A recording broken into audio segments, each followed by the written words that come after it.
Non, enfin, je sais de quoi je veux parler, mais je sais pas comment vous le dire.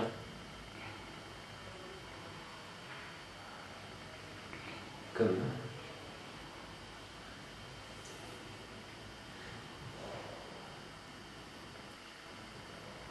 ce week-end, normalement. Je allais voir mon papa, je vais voir mon père avec ma mère. Et rien que d'y penser, ça m'énerve déjà complètement. Pourtant, je veux dire, à qui je dois le plus d'amour et le plus de respect et d'obéissance, normalement, c'est mes parents. Et ils ont fait des sacrifices colossaux pour moi. Et quand je dis colossaux, je pèse mes mots dans le sens où, pour comprendre un peu, ce qui s'est passé, c'est que je suis né avec les pieds beaux. Je suis né avec les pieds retournés. C'est-à-dire que mes pieds, ils étaient retournés comme ça, dans l'autre sens, et ils étaient collés contre mes mollets. Les deux. Donc mon père était dans la salle d'accouchement. Le médecin me voit sortir comme ça, et il attrape mes pieds, il les décolle de mes mollets, il les retourne. Et là, il paraît que c'est insupportable pour mon père de voir ça. Et là, donc voilà, au bout d'une heure, le médecin va voir mon père, il y a un orthopédiste qui vient. Ma mère, elle était dans les vapes, heureusement en ce moment-là. Et il dit, voilà, mon père, vous avez 3 choix pour votre fils. La première, c'est la chaise roulante à vie. La deuxième, c'est une opération, mais il aura des séquelles quand il aura une trentaine d'années. Soit c'est des séances de kiné tous les jours pendant 5 ans avec des attelles en titane. Les 3 premières années de sa vie sans les enlever, jamais. Et le médecin a dit, soyez conscient de ce que ça implique. Et mon père, il n'a pas réfléchi, il a dit, c'est le kiné tout de suite, quoi. Il a dit, mon fils sera pas en chaise roulante, mon fils n'aura pas d'opération, n'aura pas de séquelles, ce sera les séances de kiné. Et là, toute leur vie a tourné autour de ça, quoi. Parce que tous les jours, c'est-à-dire pas de vacances, c'est-à-dire que ma mère devait arrêter de travailler, que mon père devait prendre la bagnole tous les jours pour aller m'emmener à l'hôpital. Et je sais que voilà, je lui dois beaucoup, enfin j'en parle parce que je sais que je lui dois beaucoup. Alors, j'ai pris la signature de mon père. J'ai la même signature que mon père. Et que mon grand-père. Et que l'arrière-grand-père. Ah ça je sais pas. Mais j'aurais aimé. J'aime bien cette filiation. J'aime bien cette continuité-là. Ça m'intéresse, enfin ça me rend fier. Enfin je suis fier de mon père. Et, euh, et j'ai besoin d'être fier de mon... J'ai besoin d'être fier d'une filiation parce que l'identité c'est aussi ça, c'est pas que ce que je fais moi, c'est ce qui s'est passé avant moi, l'identité. Et puis j'y tiens parce qu'en plus j'ai une identité forte, ma famille est juive séfarade, donc ma grand-mère est angéroise, elle vient donc du Maroc, mon père est casablancais, donc du côté de ma mère, du côté de mon père ils sont algériens, donc mon grand-père vient d'Alger, ma grand-mère vient d'Oran je crois. Et donc ça remonte à super loin, ça remonte en 1492 quand Isabelle la catholique a jeté tous les juifs d'Espagne. Donc c'était soit on se convertissait, soit on partait. Donc je sais que ma famille a dû se convertir parce que on a pris un nom juif qui est Pinto, qui est devenu un grand nom juif pour le coup en 500 ans, 600 ans.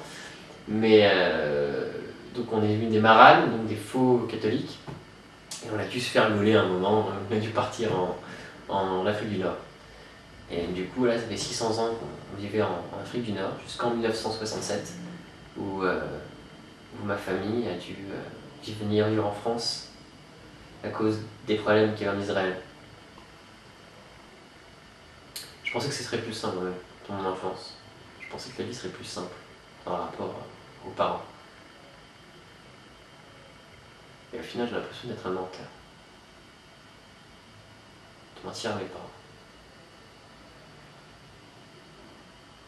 Je mens parce que je sais que si je prenais le temps de me poser, et que ce soit sur une durée d'1 an ou 2 ans, et que j'essayais de continuer à discuter avec lui, de parler, de lui expliquer, de prendre le temps, à un moment, il y aurait quelque chose. Parce que voilà, mon père c'est pas un mormon et c'est pas un... Je sais qu'il serait capable de l'entendre. Mais forcément, si je balance comme ça l'idée, de toute façon, tu comprends rien, t'es qu'un pauvre con, chose que je ne dirais jamais. Mais si je dis ça, ouais, forcément, personne ne va l'avoir d'entendre. Donc, déjà, avec des arguments, c'est compliqué, donc je sais qu'il faut que ça se fasse sur le temps. Et j'arrive à un moment où je comprends que mon père n'est pas immortel et qu'il faut que je trouve le juste milieu de la relation. Faut pas que ce soit douloureux, mais il faut que ce soit vrai. Parce que si je mens à mes parents, avec qui je vais être vrai? Mon père, il me disait, écoute, si tu peux avoir de problème dans la vie, il faut tout le temps faire croire aux autres que tu es en dessous d'eux. Fais tout le temps le mec qui sait pas, pose toujours des questions, mets toujours les gens au-dessus de toi, comme ça tu n'auras pas de soucis. Pourquoi il vous a menti? Vous avez découvert qu'on pouvait s'y prendre autrement avec les autres, ou est-ce qu'il ne croyait pas en ce qu'il racontait? Non, il croyait en ce qu'il racontait. Alors donc il ne vous a pas menti. Il est intègre vis-à-vis de lui-même quand il parlait. Oui, mais il nous a donné une vérité Tronquée, faussée, décalée, oui. Ouais, elle était plus que subjective, quoi. Bien sûr. Je veux dire, alors que... Avait-il conscience de cette subjectivité au moment où il parlait?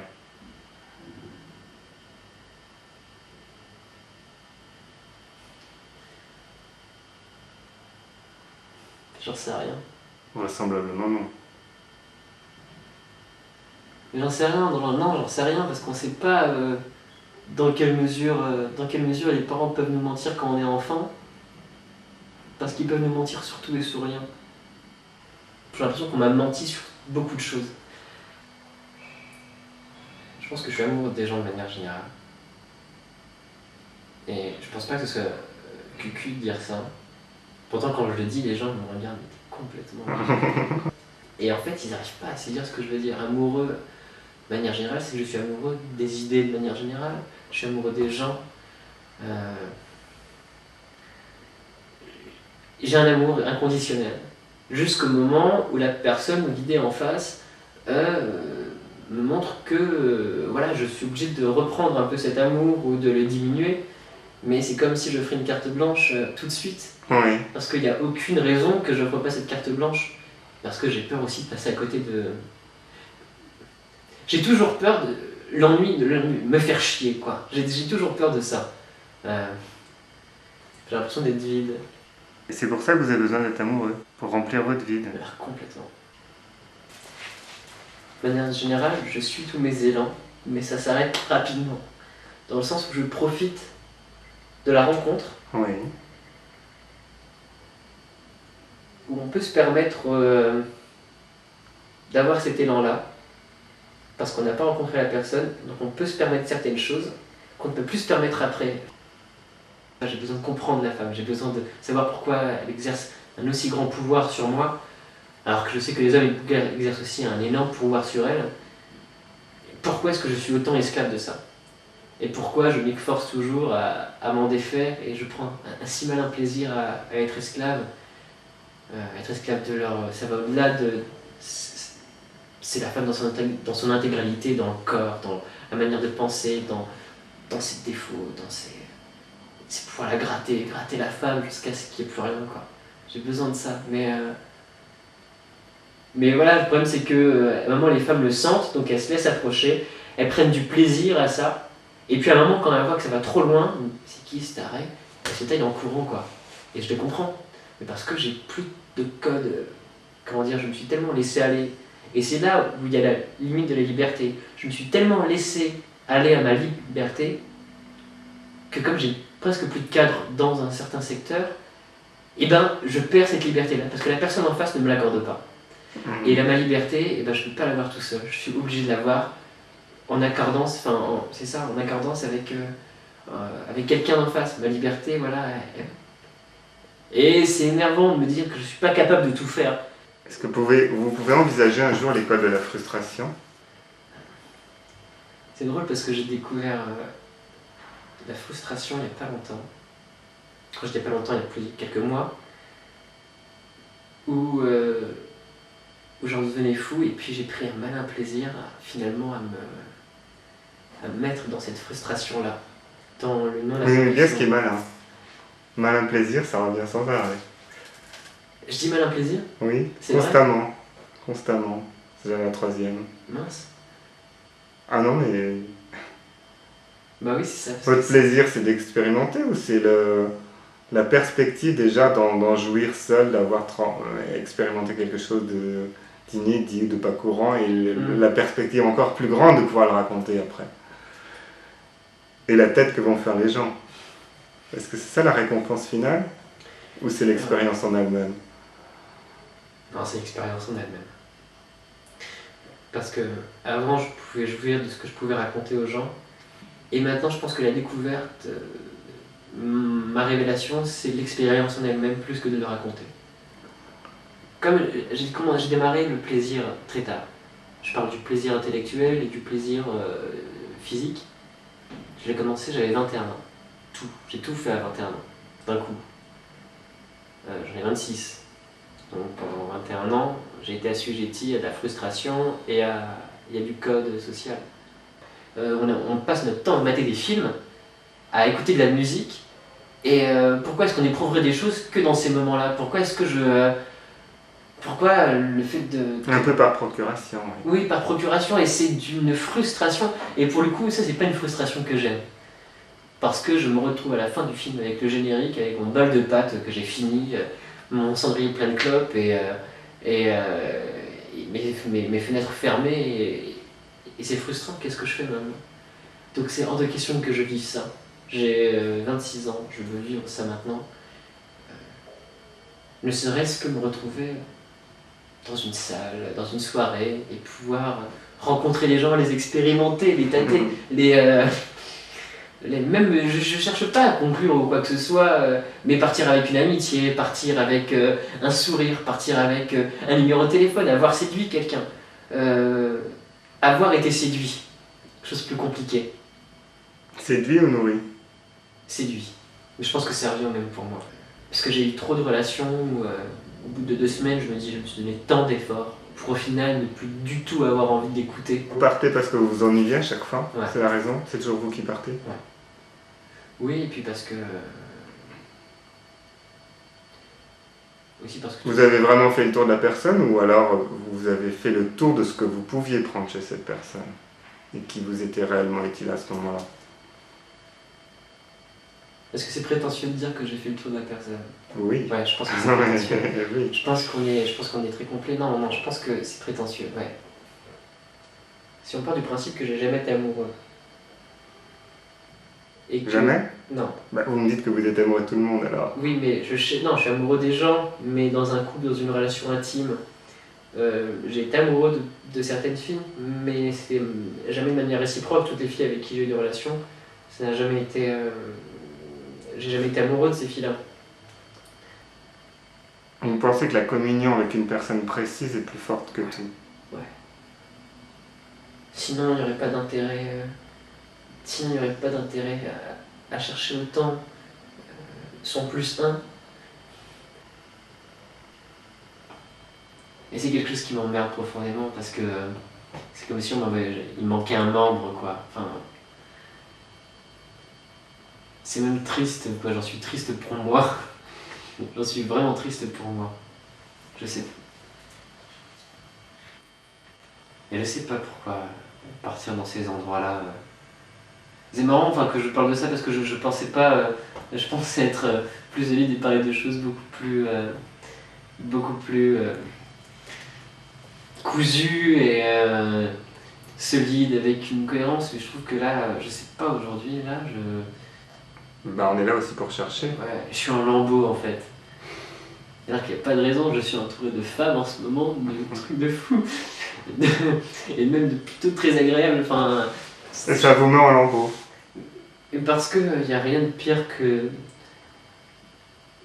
Il n'y a rien de pire que d'être entouré et de ne pas tomber sur. De pas éprouver ces sentiments-là, quoi. Je veux dire, c'est comme si je suis épuisé, c'est un marathon que j'arrive plus à suivre, à tenir, quoi. Pas avancer tant qu'on n'a pas franchi une certaine étape. Ouais. Et c'est impossible, quoi. C'est vraiment impossible de pouvoir aller au-dessus. Alors maintenant, forcément, je plafonne, et je sens aussi que je plafonne dans beaucoup de choses. Je plafonne dans mes débats, je plafonne dans mon rapport à mon travail, je plafonne aussi, parce qu'à un moment, je peux pas m'appuyer, quoi. je suis complètement bancal. Et mon intérêt décroît, la concentration décroît, et je me sens devenir inintéressant. Et je le sens, et je sais que je le suis. C'est-à-dire qu'en fait, dans l'absolu, je ne suis pas inintéressant, mais par moments, je me sens creux, vide, comme une jarre, comme une jarre où il n'y a plus rien, quoi. Et j'ai beau creuser, il n'y a plus rien. Peut-être que vous n'acceptez pas les rythmes de la nature et donc de votre corps, qui est des temps d'ennui. Ce qu'on appelle ennui communément, c'est aussi un temps de récupération pour le corps. Il faut un certain temps pour assimiler, pour que les informations descendent, que le corps les assimile, qu'il puisse changer, se métamorphoser, comme les saisons. En ville, on a tendance à gommer les saisons, à éclairer la nuit, on ne sait plus quand est le jour et la nuit, quand les saisons tendent à disparaître alors qu'elles sont nécessaires. Pour un arbre, rien à faire, il faut qu'il y ait le temps de récupération de l'hiver, pour le corps aussi. Et là, on dirait que vous menez une cadence, la cadence du printemps toute l'année. Sans accepter, sans trouver d'attrait à l'hiver, sans vouloir en entendre parler, ni l'automne, ni... Et parce que, tout simplement parce que... Les saisons, c'est assez intéressant aussi de construire son emploi du temps sur les saisons.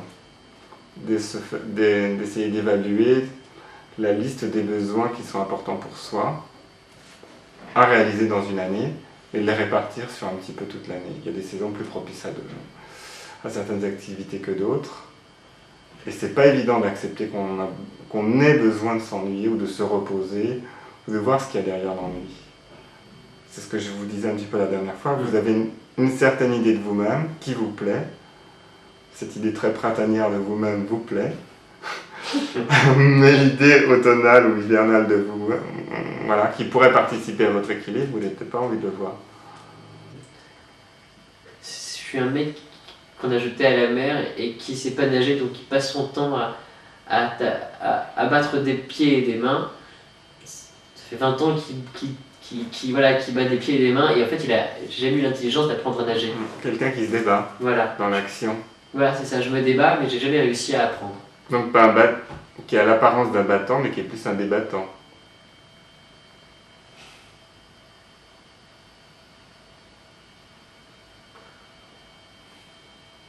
Comme beaucoup d'hommes.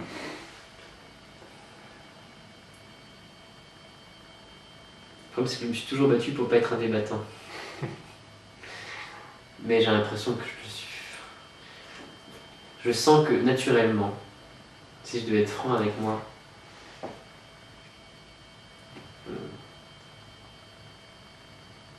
je pense que je suis plutôt quelqu'un de faible. Mais c'est hors de question. Parce que sinon, on ne survit pas. Je suis complètement à l'opposé de ce que je devrais être naturellement. Mais je le sais. Et je me bats en permanence contre ma nature.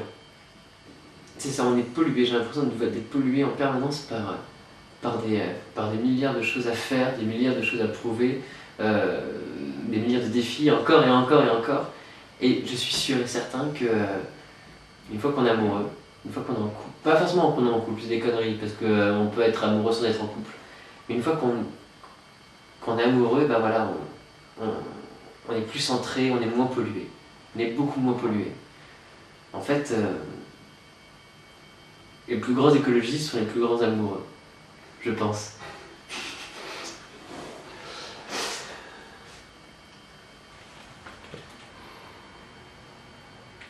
Si on enlevait toutes les séductions, qu'est-ce qui resterait de vous ?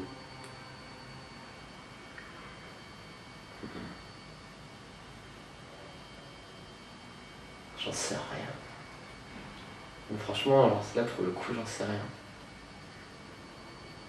Parce que c'est une question que je me pose aussi. Des fois, j'arrive à le faire. C'est marrant parce que c'est en chant, je fais du chant en ce moment. Il me dit la même chose. En chant, il me dit la même chose. Mais c'est quelque chose que je sais. C'est juste que entre le savoir et le pratiquer, voilà, il me dit mais c'est quoi cette voix que tu te fais il me dit on s'en fout de la puissance, on s'en fout. Je vais entendre ta voix à toi. Bah, c'est compliqué. Hein. Faut que le savoir et avoir envie de le faire et se mettre à nu, et avoir envie de le faire, c'est là. Mais après, trouver le chemin, une fois qu'on l'a paumé en route, J'en sais rien, par exemple, un truc à nu, oui, non, le seul truc à nu, c'est quand je suis avec mes frères ou avec mon père, voilà. Quand je suis avec mes frères, et ben, je peux, on peut pas jouer à la séduction parce qu'on se connaît tellement que la séduction, là, mais enfin, ça n'existe pas à partir du moment où je franchis la porte avec mes frères. Quelque chose de beaucoup plus brut, beaucoup plus sec, où... Parce qu'ils ne sont pas dupes, toi. Ouais, bah non, non, non. Ouais, maintenant, les parents, ils ont... Maintenant, pour que je m'attache à eux, pour qu'il y ait quelque chose, il faut qu'ils fassent un effort. Alors je les aime de manière inconditionnelle parce que ce sont mes parents et je veux qu'ils soient en bonne santé, je veux qu'ils vivent longtemps, je veux être près d'eux, je veux être proche Vous d'eux. aviez dit le contraire au début. Vous aviez dit être un fils, ça se mérite. J'ai l'amour inconditionnel de mes parents. Et maintenant, je sais qu'être un fils, ça se mérite. Alors, c'est valable aussi pour vos parents maintenant. Être parent, ça se mérite pour être parent à vos yeux. Bah à mon âge, oui, je pense. Parce que je suis un adulte, je suis plus un enfant.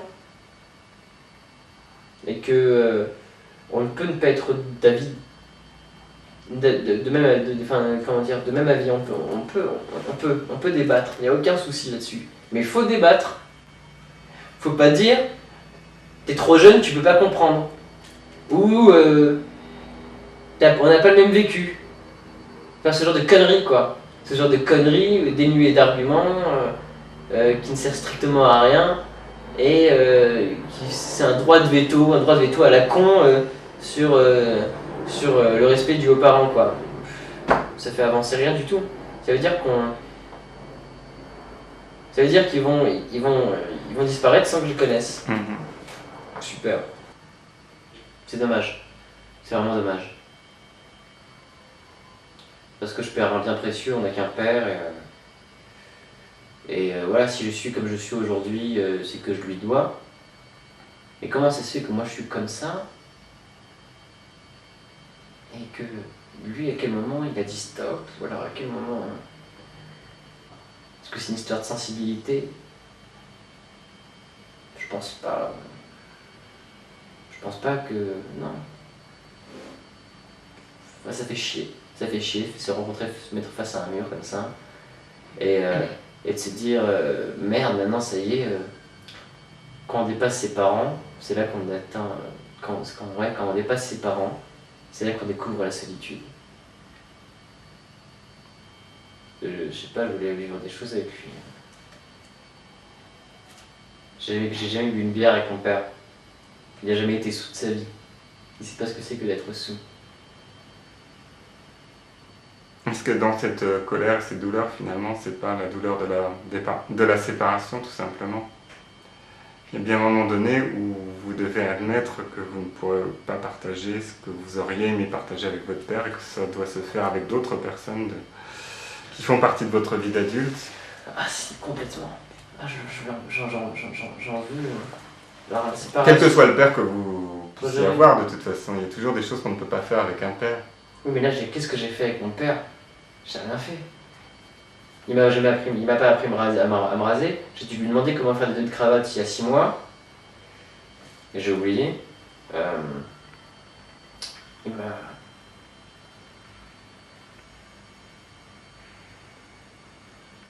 J'ai pas... Non, j'ai rien appris, quoi. Enfin, j'ai appris beaucoup de choses. Il m'a tout appris, mon père. Mais une vie d'homme, je veux dire, d'égal à égal, faire quelque chose de normal avec son père et pas jouer au papa et au fils. À un moment, stop, quoi. Et vous aimeriez être celui qui pousse votre père à la remise en cause? Ah, j'aurais aimé. Oui. Vous pensez qu'un père peut se remettre en cause face à son fils? Non. Il n'a pas un rôle à tenir de celui qui sait, il restera toujours le père, quand même. Ouais. Non, Moi, j'ai l'impression, par exemple, je vais vous dire un truc très personnel, mais que mon père ne me donnera jamais aucun signe de reconnaissance, qu'il me dira qu'il m'aime sans doute sur son lit de mort, pas avant, mais un signe de reconnaissance quant à ma valeur ou au chemin que j'ai pu accomplir différent de celui qu'il imaginait pour moi. Ça, c'est pas la peine d'y compter. J'ai renoncé, j'ai abdiqué de ça.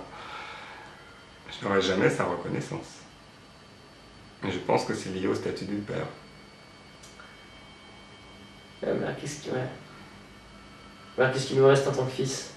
À dire bonjour aux fêtes de famille. Qu'est-ce qu'il nous reste en tant que fils? C'est ça? Qu'est-ce qu'on peut leur demander aux parents alors? Donc ouais, non, on va pas dire que je suis déçu par mon père, on va dire j'avais plus d'attentes. J'avais plus d'attentes. Et dans mon idéal, ça aurait été de me dire, donc ça marche pas maintenant, mais ça va marcher au moins dans 2 ans, dans 3 ans. Et j'ai l'impression que ça plafonne en fait. Je me dis, merde, comment est-ce que ça peut plafonner Mais peut-être là votre colère. Le fait qu'il n'y ait pas d'avancement dans ces manières d'être ou dans Non, ce que je veux dire par là, c'est que jusqu'à présent, vous aviez l'illusion que les choses changeraient un jour. Ah oui. Et là, vous êtes peut-être en train de comprendre qu'elles ne changeront peut-être jamais. Ouais.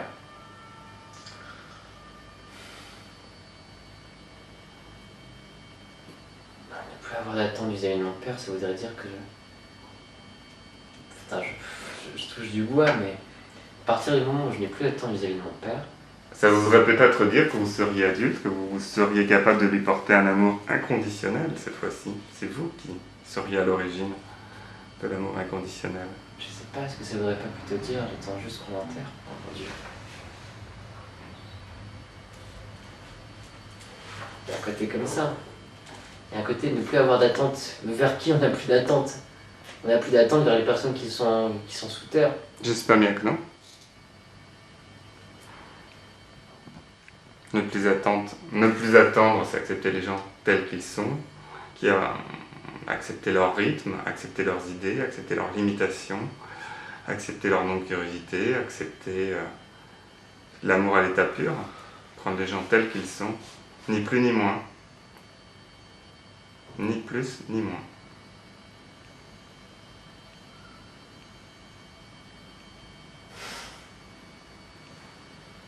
Pourquoi c'est si compliqué et si violent les relations dans la famille? Parce que moi ça va, c'est pas une relation violente, c'est juste un constat que je peux faire comme n'importe quel fils. Mais j'ai plein de copains qui ont la même relation avec leur père, qui le disent pas, mais ça se passe très bien.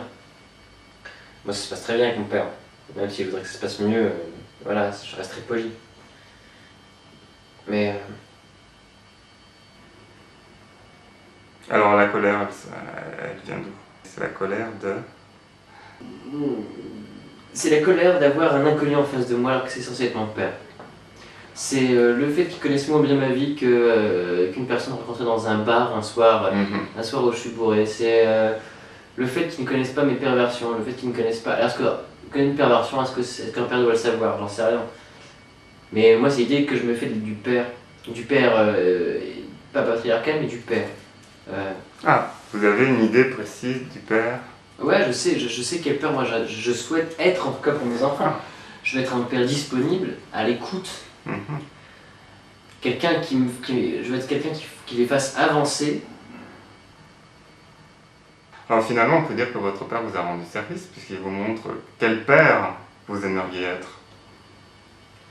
Ah non, parce que ça voudrait dire que mon père a pas fait ce qu'il fallait, alors que mon père a complètement fait ce qu'il fallait. Mon père a été le meilleur père possible, c'est-à-dire grâce à lui je marche, parce que je pouvais pas marcher, grâce à lui je fais beaucoup de choses, je suis aimable, je suis quelqu'un qui est très apprécié dans ma vie de tous les jours, je suis volontaire, acharné. Ça vous le devez à votre père? Oui, oui, grave, je suis drôle. Vous le devez aussi à votre père? Aussi à mon père. Je suis joueur, il y a beaucoup de choses comme ça, je dois beaucoup de choses à mon père. Mais bon, je suis comme tout le monde, c'est que mon père m'a donné ça, ben j'aurais voulu plus. On veut toujours plus. Donc c'est une colère de gamin que j'ai, mais c'est une colère d'enfant. C'est aussi une colère immature, je pense, finalement. Mais elle est là, elle est présente, je peux pas me dire bah, je vais attendre d'être plus mûr pour être en colère. Voilà, je suis en colère maintenant. C'est ma colère, elle est présente, elle est actuelle, il faut que je la vive. Ouais. Pour que après je m'aperçoive que elle était légitime à 26 ans, mais elle n'est plus à 30 ans.